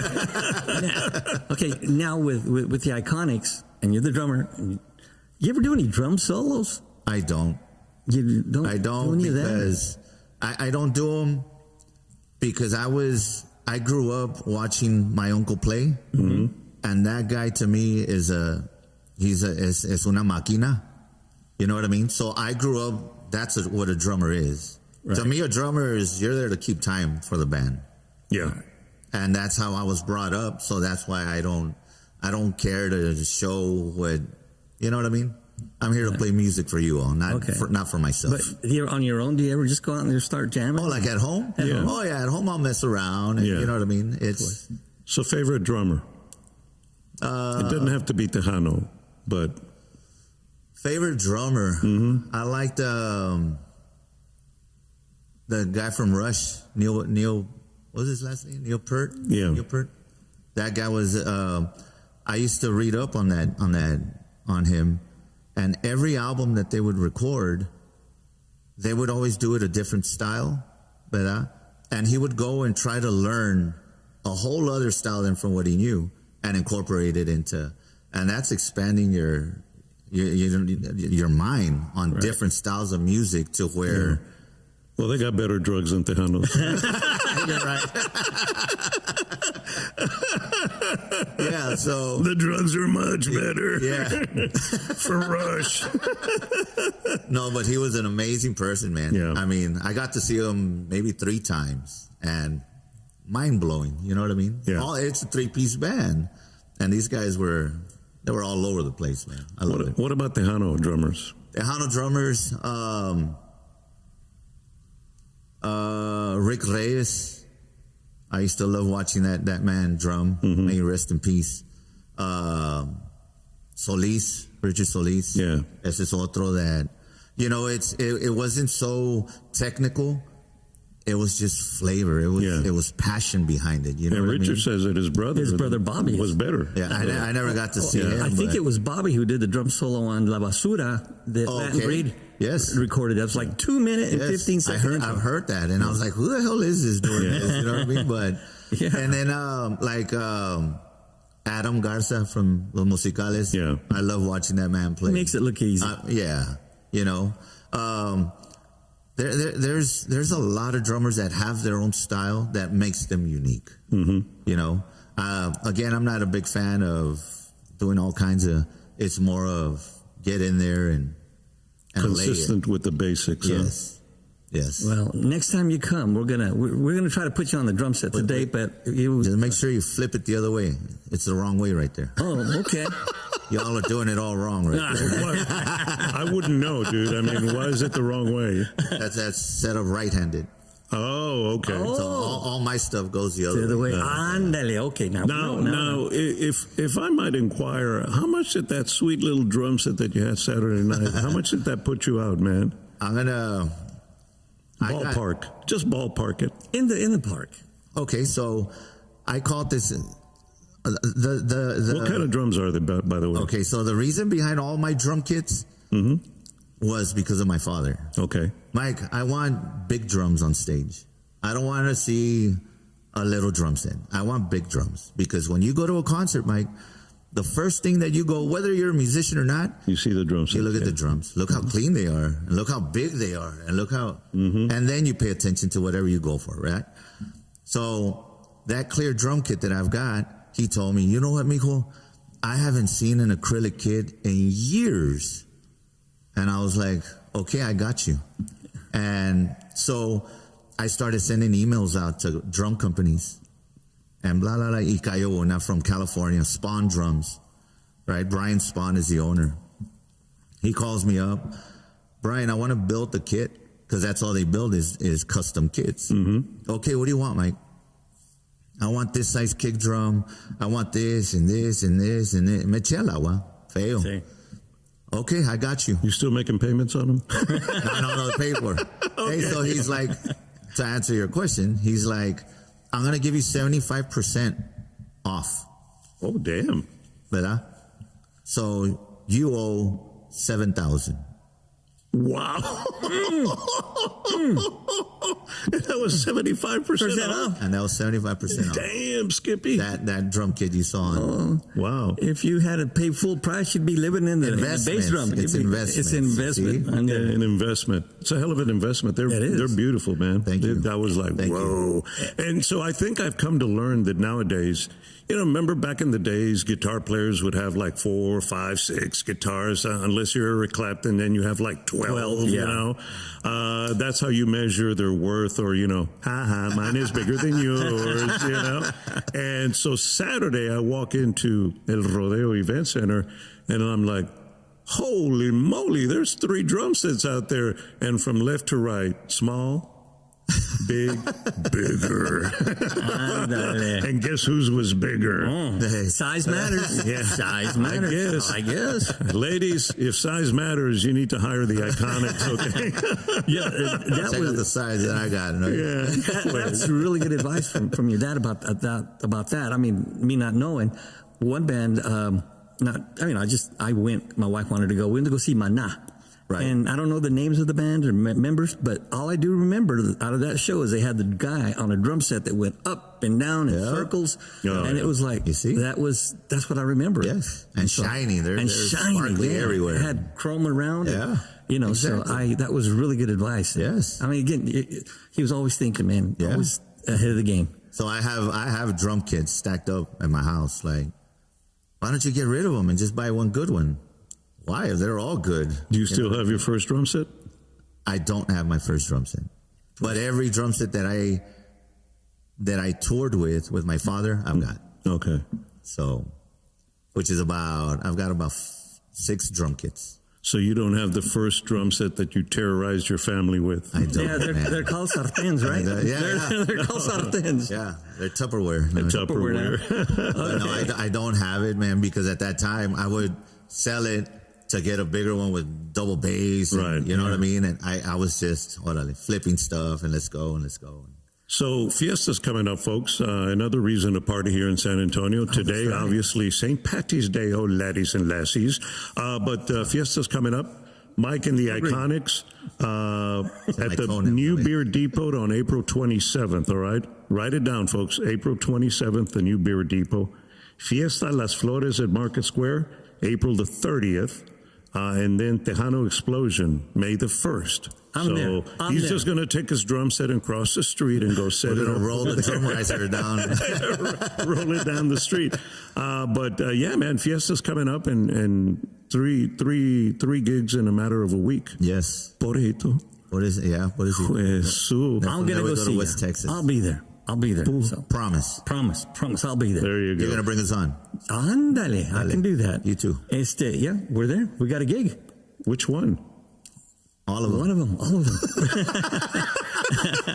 Hey, Mike, it's been great, speaking with you with my, the dad and his legacy and everything like that. But I do want to find out a little bit more about you, and I want to do it by doing a quick select, a quick choice. I'm going to give you a choice. You just name one right off the top of your head, all right? Okay. Okay, get ready. Are you tacos or hot dogs? Hot dogs. Mazz or Pantera? What is that? Mazz or Pantera? Which one do you want to listen to? Grupo Mazz or Pantera? Grupo Mazz or Pantera? Grupo Mazz. Okay, ándale. Salma Hayek or J-Lo? Salma Hayek. Ándale. Oh, man, it's all about the booty, man. Come on. Did you like math class or English class? Neither, but I had to pick English. Yeah. Pickup truck or a sports car? Pickup truck. All right. Dallas Cowboys or the Dallas Cowboys? The Dallas Cowboys. Ándale. You're not a Cowboys fan, are you? For real? I am. Okay, all right. Sorry to hear that. I hear some of your brothers are not as enlightened as you are. Yeah, no. They don't know better. So. We got Houston fans or what? San Francisco. The 40 Winers? We got a 40 Winer back there. Yeah. No, but it's. I remember growing up and watching my Uncle Tommy and my dad watching the Cowboys back when Tom Landry was there. Mm-hmm. I remember, now growing up, I was like, those guys suck. The Cowboys, you know? Right. Oh, no. They were good. The guys this past year sucked. Oh, yeah, they sucked. But I'll never forget that they used to drink those little Miller Lite ponies, the little bottles. And as kids and their fathers and your raza, mira, mijo, and taste this, and you know what I mean? Right. But I remember watching the Cowboys with them, and then, for a little bit, because then it was like, whatever, go play. So I grew up as a Cowboy fan, With you, brother. Yeah, I always wanted to take my jefe to a game, y nunca se me hizo, man. Always working. Nunca, yeah, always working. Yeah. It was hard, man, pero, I was able to go 1 year to one game, and I was like, man, I wish I would have been able to have them here watching the Cowboys, pero we watch them. We still watch them together. So cool. So what is the biggest thing that you miss besides the phone calls? From I your miss dad not being here. I miss cooking for him.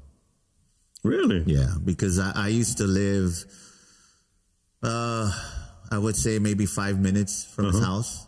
So I was 5 minutes from his house, and my other brother Henry was another 5 minutes. So we were all in the right. And I love to barbecue. Like the Gonzalez compound, okay? Yes, that's how it is. So I would barbecue, and I would call him, like, have you eaten? Are you hungry? Or no, I haven't. Okay, I would para allá. So I would pack a plate and take it to him, and orale. Or he would call me, and if I was sitting on the couch, Johnny, and Mico, did you cook? Did you barbecue by any chance? And I was like, I did, dude. Yeah, I'm hungry, man. By any chance, did you make mollejas? I was like, you know what? I did. And I hadn't made any. So that was his favorite mollejas. He would, yeah. Oh, and you hadn't made any? I was watching TV. So then you get up and I get up and I'd turn on the grill and go to HEB, and that was by the time I came back. It was hot. Ready to go. I'd cook and chingas and take it to him. Here you go, dude. And those things I miss, man. Yeah. Wow. I would do it like that, you know. So if it wasn't me, it was my brother Henry. Yeah. Hey, I cooked. Here's ahí te va. So it wasn't the fajitas, it wasn't the ribs, it was the mollejas. Cállate. Make them crispy, mijo, and órale, and like that. How would you describe mollejas? What? It's this part of the cow, no? I think so, yeah. Mm-hmm. I think that's what it is. I don't know what it's Very called tasty. in English. But Yeah. All right. si eres raza, you eat the whole cow. Todo el pedo. Hey, man. Ojos, todo el pedo. The head goes down on Sunday, man. Barbacoa, vámonos. Pues. Y no tires los ojos, y no tires los sesos. Because I had never seen that. I went to Mexico with a friend of mine one time. A little town that we stopped at, and woke up in the morning, 7 a.m, and it smelled amazing in there. yeah. What's going on here? And they opened una cabeza. Yeah. Man, that was probably the best barbacoa I've ever tasted in my life. Wow. And they don't discard anything, man. Nada. They were actually like, ese ojo es mío. Yeah. And the other was wanted the brains, and I was like, a la madre. I was like, Mom, la barbacoa is looking at me. Look away. But she loved the eyes, man, Yes. and los sesos, and I'm like, hijo. Todo el pedo se come. Yeah, not me, man.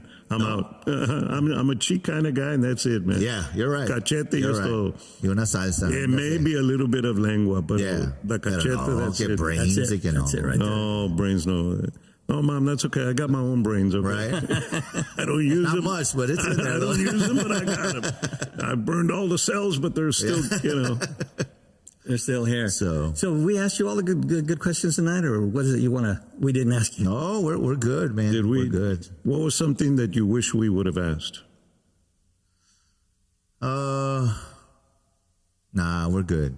We're good. You all nailed it. You know, I enjoyed talking about this. You know, I enjoyed what I did with him, what we all did. My brothers, the band members that were with us. Well, see, I was talking, I don't mean to interrupt, but your brother was saying that, when he was on the road, it's because of your dad. Yes. And when he passed, he said, I was didn't done. have it in me anymore, man. I was just doing it to do it. And And really quick with that, when we won our first Grammy, Johnny, I didn't have a place to live. You know what I mean? We were staying at my dad's house with no light, no nada. You wake up and está caliente. The sun down there is brutal. You know what I mean? So my brother Henry was like, "Come live with me, man." You know what I mean? But he had his family, and so uno se agüita, like I'm not gonna go. But so we won our first Grammy, and I got it, and I gave it to my brother Henry. Like, here, man, like you help me out. Like, here, you hold on to this for me. Y órale. And then we won, the other ones, and my little brother Euchre, he would be the one to take care of my dad's gear, his guitar, and he'd clean it and set up his amp, and I mean he was always with him, you know what I mean? So the last one that we won, ese se lo di a él. Right. Like, here, man, this is yours, Hopefully he still has it. Good. Yeah, no, you know what I mean? So it's I wasn't gonna look at it as, no, this is mine and this is mine. Right. Just because you're on the crew, whatever, you don't get one, and the hell with you. It's not like that. so of everything that he left behind, and I'm not talking money, I'm just talking, things that were near and dear to Jimmy. What do you consider the most prized possession that he left behind? Man, the life lessons. Okay. You know what I mean? I mean, me preguntan, well, what do you want, or what do you want that belonged to him, or what? And I was like, man, I've got the memories. You know what I mean? And if you're gonna ask me what I want him to come back. Yeah, that's what I want. But at the end of the day, we all shared our special moments with him. You know what I mean? All of my brothers had their own connection with him. I had mine, and we just live with that. We got to make the best of it. And I am a firm believer that he's still watching over us. Yeah. I'm a firm believer that he helps he helps me out with this journey that I'm in, because coincidence or not, Johnny, I can sit at home and I live alone, but and I sit in my living room. I've got pictures of him up, and I sit there and I talk to him, and just keep me working, dude. This is what I do. Just keep me working. Coincidence or not, the next day, 2 days later, my phone starts going off. Hey, I need this date. And orale, you know what I mean? How many dates a year do you play, man? If you could, I've never sat there and counted them, but I do know that when I started, sí estaba despacio, right? And then maybe like 2 years later, it started to okay, right. I'm doing a lot of Saturdays now, but and now this year I'm doing a lot of Thursday, Friday, Saturday, Friday, Saturday, Sunday. You know what I mean? Like my May is completely booked already. So when you started, it's kind of like when Jimmy broke away and he had to start all over again. Yes. So that's not new territory to you, right? It's not. Yeah. It's not, and I tell my guys, you all are always going to get paid. You know what I mean? I'm going to, the way I looked at it, Johnny, was I'm going to go and do shows for peanuts, per se. Right. But you're going to get paid. Yeah. Yeah. Right. So I would make $100. I would make $50, but my guys were getting paid. Right. And the logic behind that was I'm going to have promoters see, it's just the chavalos working here and working here and working here. Let me see what's happening over here. You know what I mean? And little by little, I started raising the price, and now we're here. You know what I mean? And my guys never didn't get paid. They always got paid. So, And what you got to experience firsthand with him and, all these life lessons and how he taught you and guided you. Well, there's probably a lot more people out there than you could even think about. I am very fortunate to say that I was very lucky to really know him and meet him. Right. I don't know how it happened. Maybe through AC, because he was with you, Mazz, for a while, but we just kind of hung out, and Jimmy would give me a call, or I'd give him a call late at night. Hey, I recorded a commercial for you. Check it out. I did one commercial where I was using cuss words. This is the baddest MFN. And he goes, listen. He goes, oh, yeah, that's pretty cool. Can you play that, though? Is that okay? And then one morning, I was going to U of H, and I hired Grupo Mazz to do a Christmas thing for us. Right. And I got funds from the UH and stuff, and he gave me a price. So he said, okay, come by the hotel. And you know what hotel? The Quinta. Right. Yeah, he says, drop on in, and I'll sign the contract. So I had the contract, and so he sits there, and I didn't go to college, but the numbers they need to be higher. He goes, I don't know how to add, but these numbers, but we signed the contract and all, but just that kind of wit, and he always made you feel welcome, and he helped me out a few times, as far as interviews or trying to get backstage, or one time at the music awards, I was almost kicked out, and Jimmy goes, hey, no, he's with us. Let him in. So he had that effect on other people that you guys probably don't even know about. I'm sure there's more stories out there. And you're right. A lot of people would tell me, man, your dad was an a-hole back then, man. Hard man to work with, and I mean, just strict. He was mean, and I'm like, my father, this guy, he's a prankster. There's a pattern there. The a-holes are the always successful ones. Yes. And business is business. Exactly. And when it's business, that's when they're a-holes. Yes. Because if they're not, they're going to get taken advantage of. Exactly. And so you have to build a rapport, and it's like, and my prime example is Mr. Q, man. He's a nice guy. People talk bad about him, but he's a nice guy. He's a nice guy. But when it comes to business, you ain't messing with my business. This is it. Right He's chewed my butt out a couple of times. Really? It's just business. And then he'll go, oh, hey, great crowd, Mico. Let me buy you a beer. Come on. I remember going to the museum. Me and my girl walked in, and one of the employees was like, Mike, Mr. Q's over there. Go talk to him. And I was like, no, because to me, I'm at his workplace. Right. No, he salió. Mico, how are you? And I'm sorry, I miss your dad. And it's super cool. Did he give you the tour? Yeah. Let me take you here. Everywhere. So we tell that story. Did he play music for you? Yes. Yes. Yes. That's it, man. And that's a whole video. And look, nobody's seen this. And I'm like, wow, man. So I tell this story to friends of mine. They're like, Mr. Q did this? And I was like, yes, dude, he's a super cool dude. Yeah. Nah, there's no way, because I asked him for a picture and he said no, like straight up, no, I'm not taking pictures. And I was like, well, not to me, man. I don't know. Like, Well, no, and that's how he was, but with business. I remember one time asking for JD and I were on the street asking for an interview. He's going, "Get out of here! Selena's sleeping right now," because she had a show to do. Right. Yeah. And at the time I was like, "Oh, what an a-hole." Yeah. But then it made sense because it's like, well, she's resting. She's got a show to do, business. man. Yeah, So, you're right. Yeah. You're So yeah, I'm sure your dad was, and Yes. But hence the F. Johnny Ramirez, but I'm okay with that. Badge of honor it is. But it goes with you too, because there was a lot of people, like you said, that didn't like you, but it was business. You know what I mean? Hey, man. And every 25, 30 minutes, it was a Mazz song, like it or not. And it worked for us, man, because It did. We had big ratings. So, Yeah. I mean, there's a method to everybody's madness, Yes. So, yeah, okay. Yeah, I'm an a-hole. Okay, my bad.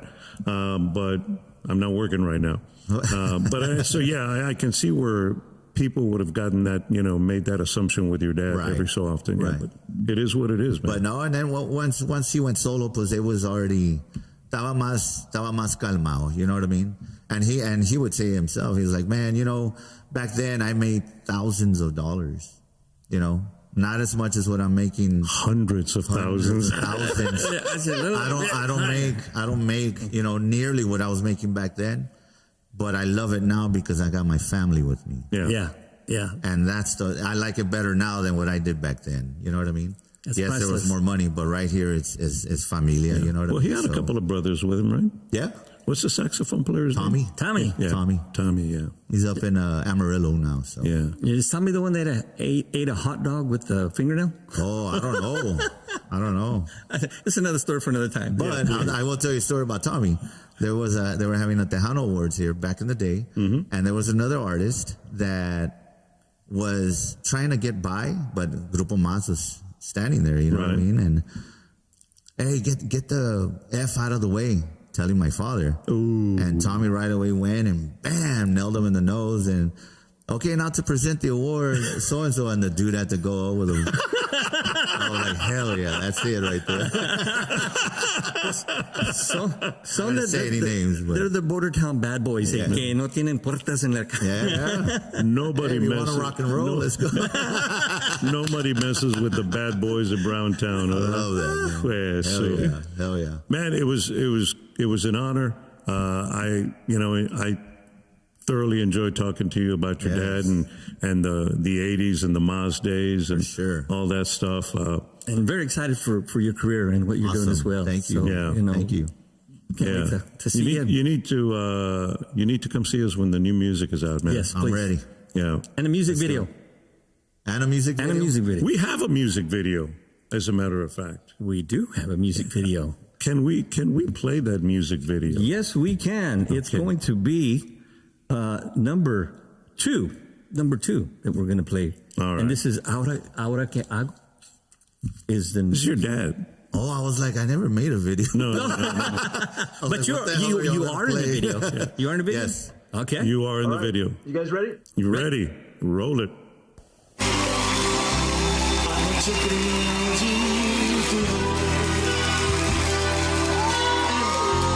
Pensé que tú me hablabas. Tengo tanto que decirte aquí, mi amor. Hasta oí que me llorabas.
necesito, te suplico que vuelvas de donde estás.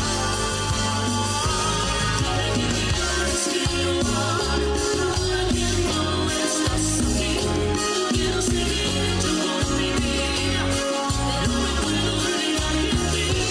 Ya me repito muchas veces que no puedo seguir sin ti, porque te fuiste de mi vida, me dejaste solo aquí.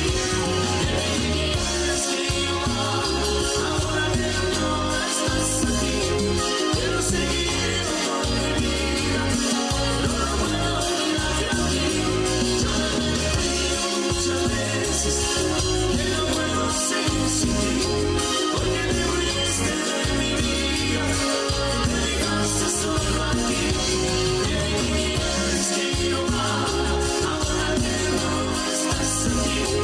Quiero seguir con mi vida, pero no puedo olvidarte a ti. Yo me repito muchas veces que no puedo seguir sin ti, porque te fuiste de mi vida.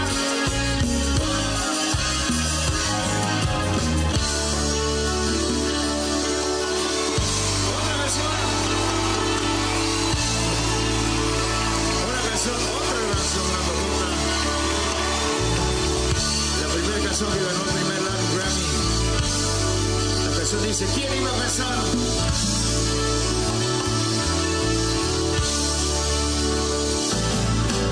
Yo no sé lo que pasó, ni cuando se perdió nuestra vida. ¿Qué era? Solo sé que estoy aquí, pensando que yo perdí mi vida, querida. Estoy perdido si tú no estás aquí. Tú eres el aire que respiro para vivir. No entiendo la causa, no entiendo la razón. Porque tú te marchaste sin decir adiós. Quiero pensar, quedarte como tú, sin llorar a mí. No puedo vivir así, sin los ojos, sin la mirada. No puedo vivir así.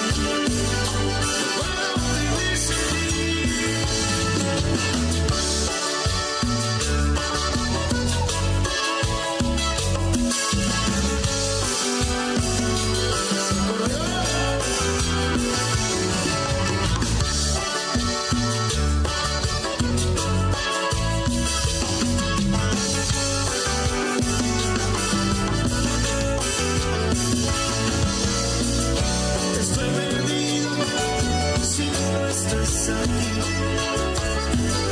Que es el aire que respiro para vivir.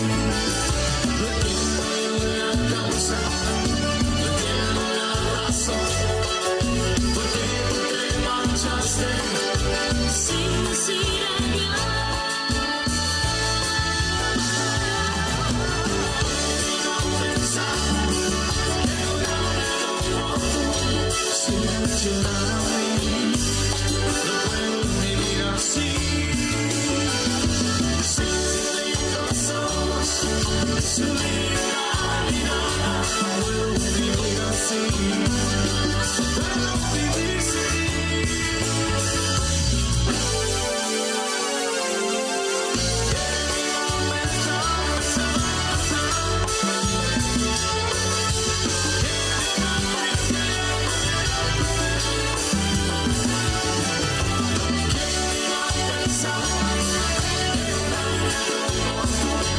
Sin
rhythm. Yeah. That's what I'm talking about right there.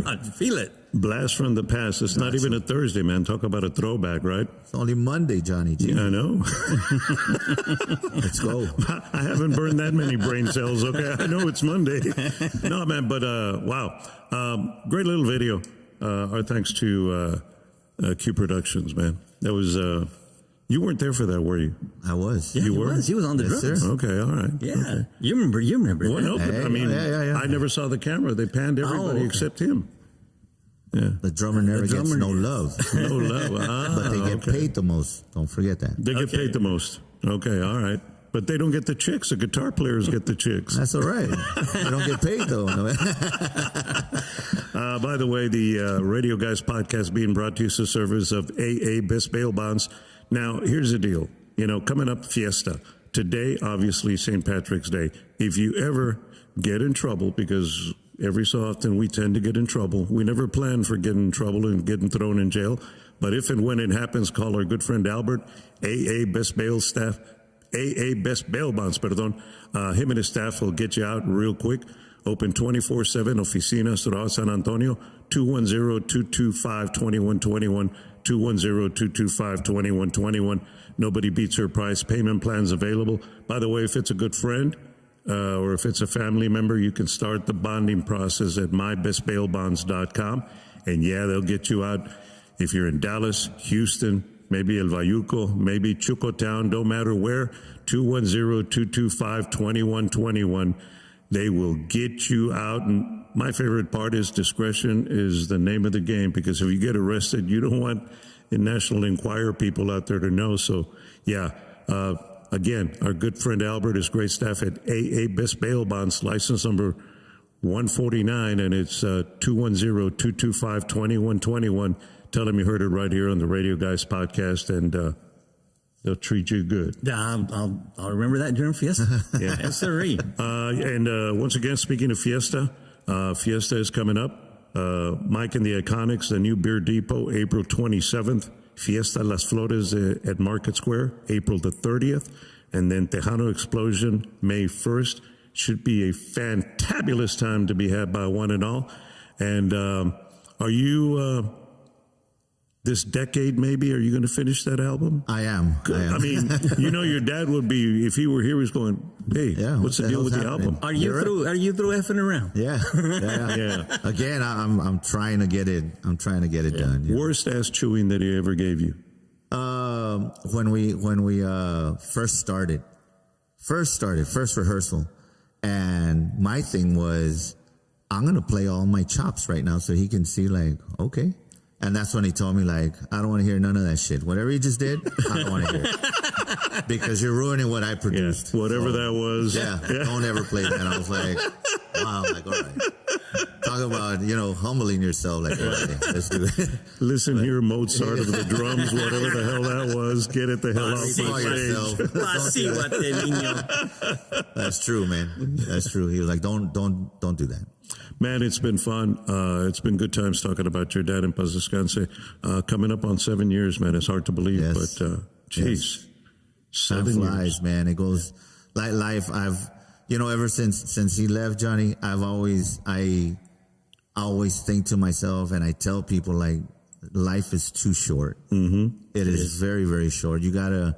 Hay una gente que está amargada, and I can't do this because I don't want to do it. Like, dude, just do it. You want to go on a trip, go on a trip. You know what I mean? Because you never know. You're here one day and you're gone the next, and you never got to be happy por decir. You know what I mean? Yeah. So, and that's the way I take it, Yeah, but I was thinking about it. I was going, he's got a hell of a squeeze box player, Esteban Jordan. He's got a hell of a female vocalist, Selena.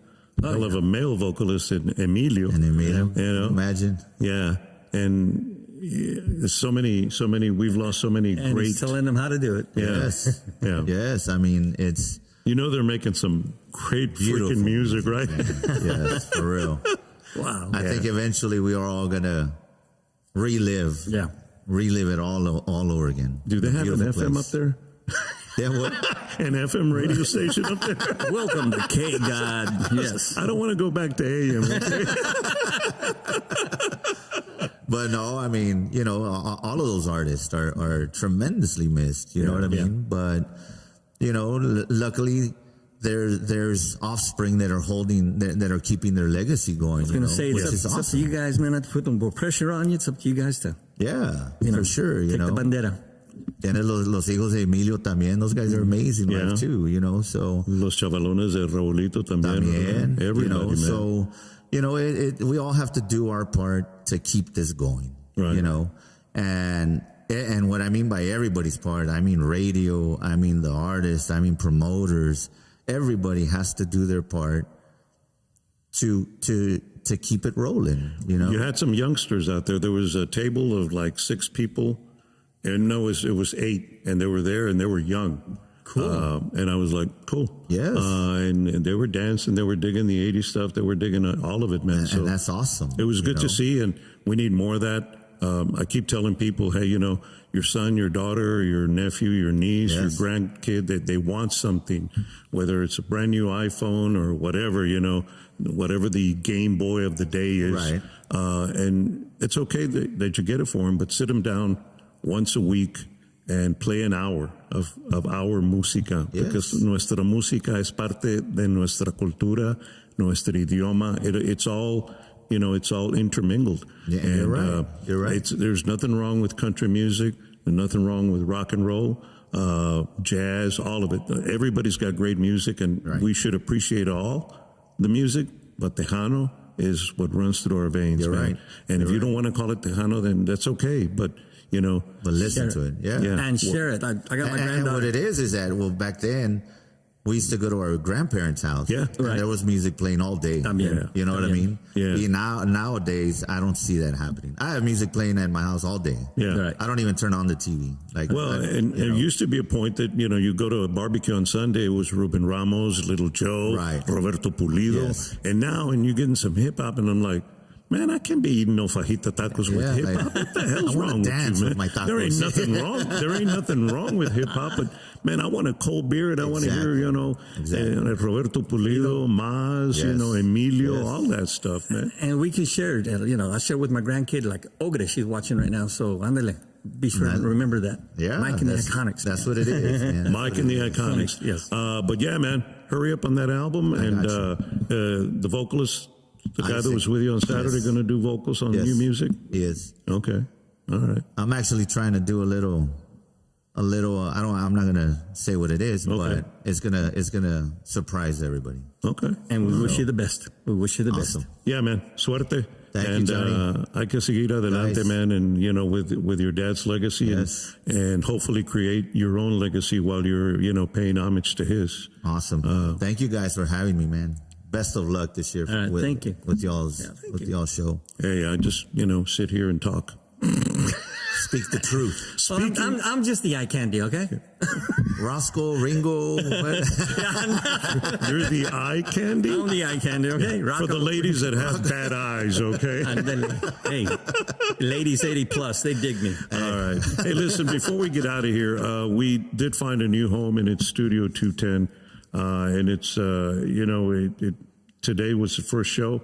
I expect some big things to come out of here. Yeah. I just, our producer, Rick Alvarez, our butterfly, our social butterfly. La Lexi Rodriguez. La Lexi Rodriguez.